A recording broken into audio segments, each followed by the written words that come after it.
मन्त्रीले देशको महत्त्वपूर्ण सूचना विदेशीहरूलाई दिन पाउँदैन।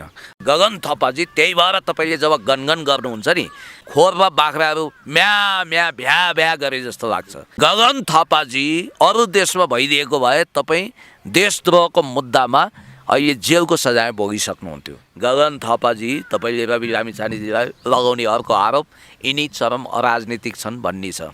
तपाईँलाई म सोध्न चाहन्छु, तपाईँ कहिले राजनीतिक हुनुभयो? त्यो सुमना श्रेष्ठजीको उम्मेदवारी गगनको कारण मित्रवत ढङ्गले भावुक भएर रविजीले दिनु भएन।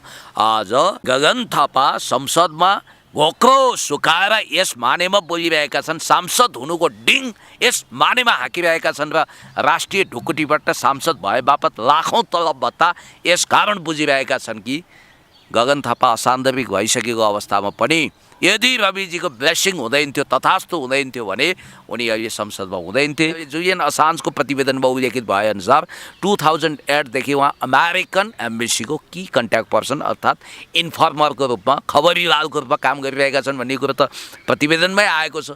देशको महत्त्वपूर्ण सूचना विदेशीलाई बेच्ने यो मानिस खबरीलाल देशको सांसद हुन सक्छ।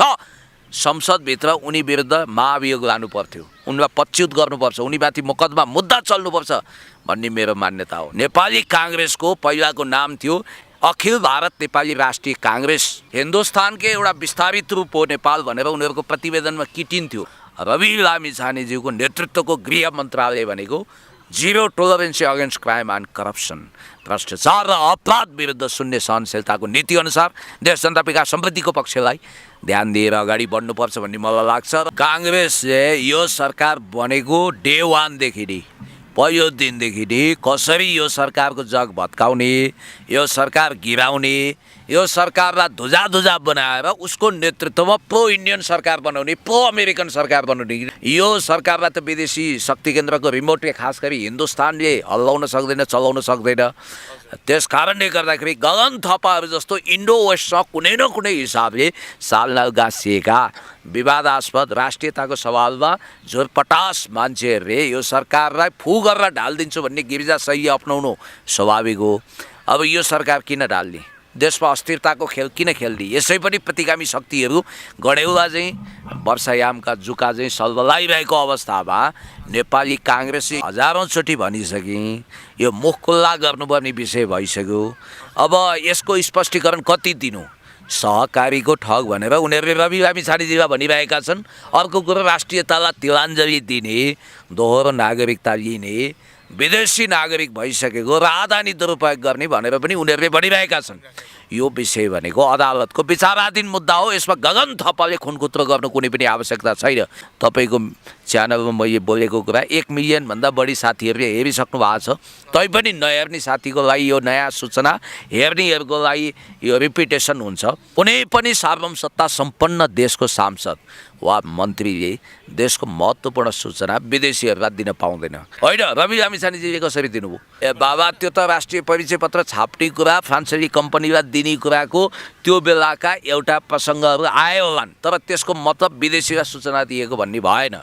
विदेशीलाई सूचना दिएको भन्ने कुरो चाहिँ मैले कहाँबाट गरिरहेको छु भने 2008देखि अमेरिकन एम्बेसीको की कन्ट्याक्ट पर्सनको रूपमा मिस्टर गगन थापाले काम गरिरहेका छन् भन्ने कुरो सिआइएको प्रतिवेदनमा उल्लेख छ भनेर विकिलिक्समा जुलियन असान्जले लिक गरेको प्रतिवेदनमा स्पष्ट छ। इट मिन्स के हो यो? उनले सुशासनका झाँसा दिएर यो गजडी गफ दिएर पत्याउने को? पहिलो कुरो त्यही गगन थापा जसले स्वास्थ्य सामग्री खरिद गर्दाखेरि उनी स्वास्थ्य मन्त्री भएको अवधिमा अरबौँ घोटाला भएको त्यतिखेर प्रतिवेदन आएको छ। त्यसको जवाफदेहिता जिम्मेवारीता उनले लिनुपर्छ कि पर्दैन? अनि अर्को कुरो पनि मैले तपाईँलाई भनौँ, गगन थापाजी तपाईँ त्रिचन्द्र क्याम्पसको सभापति हुँदाको बेरुजुको अवस्था के छ? अहिलेसम्म फर्सेट भएको छैन, त्यहाँ अनियमितता देखिएको छ। अनि परीक्षा नियन्त्रण कार्यको वेबसाइट बनाउँदाखेरि भएको घोटालाको विषय पनि हामीलाई थाहा छ तपाईँको नेतृत्वमा। आज तपाईँ कुन आर्थिक हैसियतको कारण दर्जनौँ मान्छेलाई जागिर दिएर राख्नु भएको छ? तपाईँ एनजिओबाट परिचालित भइरहनु भएको छ। तपाईँले त्यहाँ एउटा फाउन्डेसन सञ्चालन गर्नुभएको छ जहाँ 20औँ जनाले तपाईँको लागि काम गर्छन् र हामीले बुझेसम्म तपाईँको त्यो रिसर्च सेन्टरमा तपाईँले गर्ने भाषण पनि लेखिन्छ। तपाईँको नाउँमा आउने आर्टिकल, तपाईँका कतिपय वैचारिक आर्टिकल जो अखबारमा आउँछ त्यो कसले लेख्छ, कसले ड्राफ्ट गर्छ, तपाईँले संसदमा पढिबाची सुनाउने भाषण वा घोक्ने भाषणको ड्राफ्ट कसले गर्छ भन्ने सूचना पनि मलाई छ। त्यस कारणले गर्दाखेरि मलाई थाहा छ भन्ने बित्तिकै भन्नुपर्छ भन्ने पनि छैन। आवश्यक पर्यो भने म भनौँला, सम्बन्धित मान्छेले जवाफ माग्यो भने म दिउँला, तर कसैको पनि मानमर्दन गर्नु हुँदैन। अनि अर्को कुरो मैले तपाईँलाई भन्नुपर्छ, बीपी कोइराला स्वास्थ्य विज्ञान प्रतिष्ठानको उपकुलपति नियुक्त गर्दा, डाक्टर राजकुमार रौनियार नियुक्त गर्दा करोडौँको खेलोमेलो भएको कुरा थाहा छ। ठेकी कोसेली टक्राएको, सुटकेस ब्रिफकेसको आदान प्रदान भएको कुरा इतिहास साक्षी छ। यो दिनको घाम चाहिँ छर्रङ्ग तथ्य पनि हो भन्ने कुरा तपाईँले बुझ्नु भएको छ। गगन थापाजी के त्यतिखेर तपाईँ स्वास्थ्य मन्त्री हुँदा तपाईँलाई बुढा नीलकण्ठले र्याखी पारेको होइन, खोका र पेटी कहाँ गयो भनेर। अनि अर्को कुरो पनि मैले तपाईँलाई भन्नुपर्छ, गगन थापाले नक्कली किसान बनेर राज्य कोषको राज्य ढुकुटीको दोहन गर्ने, चरम दुरुपयोग गर्ने अपराध गरेका छन्। नक्कली किसान बन्ने अधिकार उनलाई कसले दियो?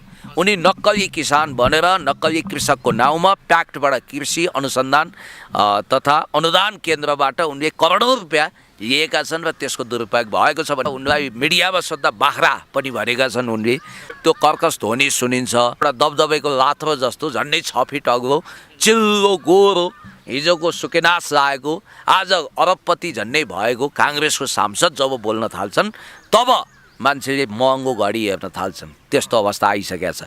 नेपाली काङ्ग्रेस जसले राष्ट्रघातको Guinness book of the world रेकर्डमा नयाँ रेकर्ड कायम गर्ला जस्तो भइसकेको छ, त्यस्तो पार्टीले सुशासनको झाँसा दिनु भनेको यो 21औं शताब्दीको सबभन्दा क्रूर ठट्टा हो। त्रिचन्द्र क्याम्पसको सोभि सभापति हुनु भनेको त्यो विद्यार्थी राजनीतिको प्रोफेसनल जिम्मेवारी हो, त्यो हार्डकोर राजनीतिक जिम्मेवारी होइन। म 2048 सालमा कम्युनिस्ट पार्टीको सदस्य बनिरहँदा, नेकपा एकता केन्द्रको सदस्य बन्दा तपाईँ बास्केटबल खेल्दै हुनुहुन्थ्यो, रमाइलो गरिरहनु भएको थियो। त्यतिखेर रामकुमारी झाँक्रीले पनि कम्युनिस्ट पार्टीको सदस्यता लिनुभएको थिएन। त्यति पुरानो सदस्य हुँ म। 2043 सालदेखि राजनीतिक संलग्नता यो वा त्यो रूपमा सुरु भएर 2045 सालमा मोटो मसाल समर्थित तात्कालीन अखिल छैटौँको सदस्य भएको म। रामनारायण बिडालीले तातो बहसमा 2043 सालमा मैले स्कुलमा भाषण गरेको कुरा त्यही भन्नुभएको छ। 63-64 सालसम्म इमेज रेडियोमा कार्यक्रम चलाएको कुरा यो सत्य होइन र सर्पले सर्पको खुट्टा देख्छ भन्ने कुरो पनि थाहा छ। फेरि तपाईँको विषालु कृतज्ञताको चर्चा चारैतिर छ। दुनियाँमा सबै हुनु, कृतज्ञ नहुनु, नमक हराम नहुनु, बेइमान नहुनु भन्छन् नि, भगवान्ले पनि त्यस्तो मान्छेलाई आशीर्वाद दिँदैन। गगन थापाजी, मलाई आज पनि सम्झना छ, जब तपाईँ हार्ने स्थिति आयो, तपाईँ रुँदै रुँदै रवि लामिछानेजीको घरमा जानुभयो। त्यति बेला रवि लामिछानेको खुट्टामा तपाईँको 2 थोपा आँसु खसेको थियो, तातो आँसु। र तपाईँ के भन्दै हुनुहुन्थ्यो भने तपाईँ गिडगिडाएर जम्ला हात जोडेर जनी गरेर, भाषा यही नभए पनि भाव यही हो, जनी गरेर रविजी मलाई जिताउनु पर्यो, तपाईँ मेरो दोस्त हो, यसपटक तपाईँले कृपा गरेर यो क्षेत्रमा घन्टीको उम्मेदवार उठाउनु भएन भनेको हो कि होइन?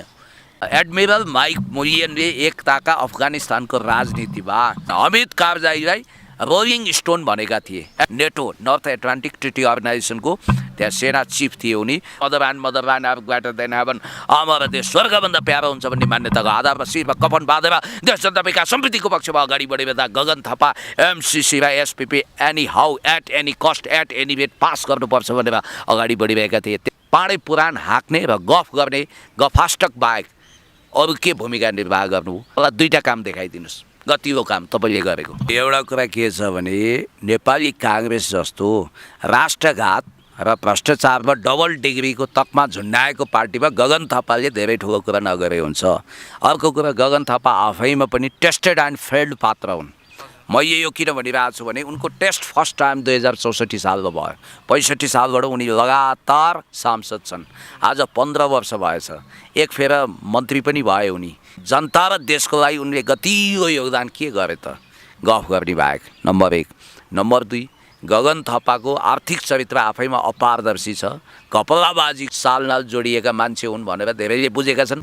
लात्ताले बाङ्ग हान्ने एउटा वैगुणिक केटोको चरित्र पनि गगन थापाले देख्नु भएको छ। यो हिसाबले हेर्दा भ्लादिमिर जेलेन्स्की युक्रेनमा जसरी उदय भए उनको बेइमानी चरित्र र गगन थापाको बेइमानी चरित्रको बिचमा सिमिलारिटी छ। पुण्य गौतम सांसद होइन, मन्त्री होइन, प्रधानमन्त्री होइन, केही पनि होइन, तर मैले गरिब दुखी रोगी असहायहरूको लागि लाखौँ दान गरेको छु। मैले आफूले घाँस काटेर गरेको छु। अस्ति भर्खर पनि मेरो बर्थडे सेलिब्रेसन गर्दा मैले 10,000 रुपियाँ फोक्सो क्यान्सर पीडितलाई गरी। तपाईँले त अहिलेसम्म मलाई लाग्छ सांसद कोषबाट मात्रै 50औं लाख बुझिसक्नुभयो। कहाँ तपाईँले सहयोग गर्नुभयो?